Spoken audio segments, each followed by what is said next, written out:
Today in this video I'm going to show you how to soundproof your door.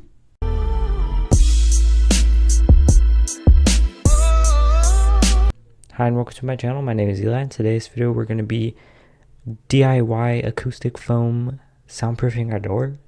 You can do this for probably around $10. I'll throw a link in the description where I could find some good amount of acoustic foam panels for a good price. The ones that I got, I have a 50 count and I just used some of the excess for some other projects I wanted to do. I use 8 acoustic foam panels, cardboard, and some duct tape and hot glue.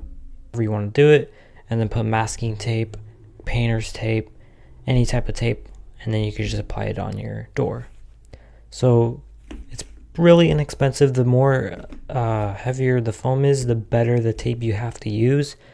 You can't really use cheap tape because it will fall off pretty easily, so I don't recommend you use that. Anyway, let's get on to the video.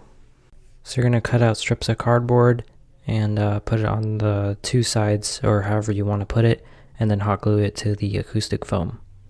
Then you're going to get some masking tape or duct tape and just apply it onto the cardboard and then put it onto the door. And it's simple as that.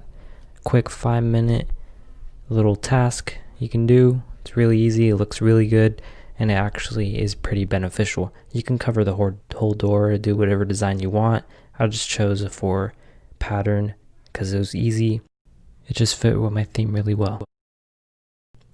I hope this helped you out and gave you a little idea of what you want to do for soundproofing your door and soundproofing your room a little bit better. It also helps if you don't want to ruin the paint.